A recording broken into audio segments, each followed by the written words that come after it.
Gagawin ni Pangulong Ferdinand Marcos Jr. ang langit at lupa nang inimbitahan nito si Chinese President Xi Jinping sa Pilipinas para ipakita ang kanyang sinseridad na tuluyang malutas ang mga hidwaan sa South China Sea. Ginawa ni Marcos ang pangako noon sa isang roundtable kasama ang mga Pilipinong mamamahayag sa pagtatapos ng 47th Asian Summit sa Malaysia noong nakaraang October 26 hanggang 28 na nagtapos sa isang seremonya ng pagkuha ng Pilipinas sa pamumuno ng 11 Blimber Block sa susunod na taong 2026. Sinabi ni Marcos na siya ay optimistic sa mga dekada na negosasyon ng Code of Conduct o COC para sa South China Sea ay sa wakas ay magtatapos sa 2026 sa oras para sa pagiging chairman ng Pilipinas sa ASEAN. Ngunit kinilala niya na kung isa lang alang ni Xi ang pagpunta sa Pilipinas, nangangahulugan ito na ang patuloy na pag-uusap tungkol sa COC ay magkakaroon ng makabuluhang pag-unlad. Ang pagbabalik ni Xi sa Manila ayon sa Pangulo ay magiging isang mahusay na bagay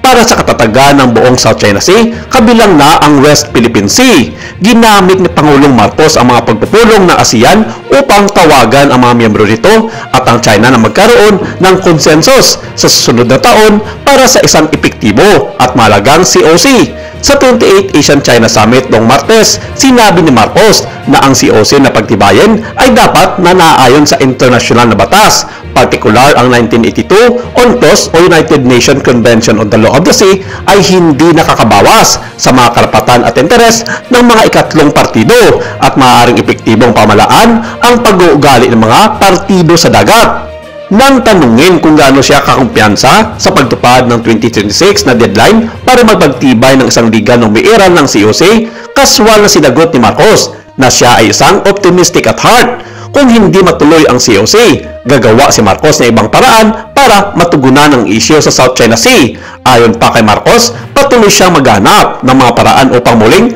tukuyin ang relasyon ng Pilipinas at China bukod sa mga alitan sa West Philippine Sea. Ayon pa sa Malacanang, ang kanilang imbitasyon kay Xi na napumunta ng Manila ay sa buwan ng Marso sa susunod na taon na isinangguni na ng Department of Foreign Affairs sa kanilang counterpart sa Beijing. Pero ayon sa state-owned media ng China na The Global Times, sinabi nilang hindi mapagbibigyan ng Communist Party of China ang kahilingan at imbitasyon ng Pilipinas para sa kanilang supreme leader na si Xi Jinping para bumisita sa bansa na nakatakda sa panahon, bagkus maaari lamang nitong pagbigyan ang kahilingan kung iatras nito sa buwan ng Abril. Ayon sa mga analyst, hindi raw talaga maaaring pagbigyan ng China ang kagustuhan ng Pilipinas sa aspetong ito dahil ang buwan ng Marso kung saan itinakda ang Pilipinas na imbitahan ang presidente ng China na pumunta sa bansa ay siya ring buwan kung saan idadaos ang pinakamalaking military exercises sa pagitan ng Pilipinas at Estados Unidos. Ito ang taunang Balikatan Exercises 2025 kung saan libo-libong mga sundalo mula sa dalawang bansa ang mag-iensayo sa mahigit 2 linggong programa gamit ang mga bago at sophisticated na mga gamit militar kasama na dito ang Hadar Operation para paghahanda sa mga kalamidad.